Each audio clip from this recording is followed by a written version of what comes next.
It was not until I had had 3 or 4 years' experience of trance mediumship that Red Cloud asked me to form a circle so that I could train for direct voice development. I was more than willing. There was no difficulty in organizing a circle having as its nucleus Maurice Barbanell, Hannen Swaffer, Desmond, and Constance Treloar. These 4 attended regularly and were augmented by some 15 to 20 other persons, who varied from séance to séance. None attended without Red Cloud's prior approval. Occasionally their names would be known to me, but mostly they were strangers, introduced by other members.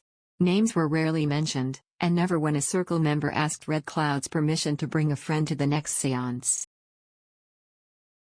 Newcomers were warned at the moment of their arrival against volunteering any information that could afterwards be said to have destroyed the value of the evidence they had received. All this was rather conspiratorial and was frankly quite unnecessary because names mean nothing to you when you are in a trance. Nevertheless, it was a practice we persisted in, if for no other reason than that it satisfied the skeptical visitor. Direct voice communication is perhaps the most convincing evidence of survival after death. The medium's party is wholly passive since it is not through her vocal cords that the spirit voices are made audible. Before these voices can be heard by the circle, a replica of a larynx must be constructed. The larynx is formed of ectoplasm, drawn partly from the sitters but largely from the medium, acting on psychic rods of power, the whole delicately pitched to the mental vibrations of the medium. The larynx, when constructed, is surrounded by walls of light to protect it from unwanted spirit intruders.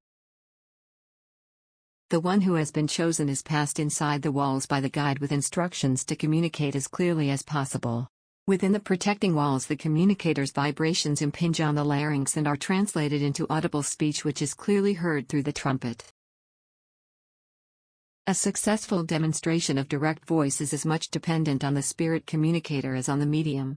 He must know precisely the message he wants to convey. Red Cloud says it is not unusual to rehearse the hesitant ones, and be able to transmit his message with clarity. The communicator must be allowed to deliver his message without interruption. Here the circle members play an important part. They must be sympathetic and receptive. Any attempt by one of the sitters to project his own ideas at such a moment will defeat the object of the séance because strong thoughts impose barriers which the communicator cannot break down. It is easy to harass and confuse a communicator by posing a question for which he has not come prepared with the answer. Usually when this happens he loses control of the trumpet.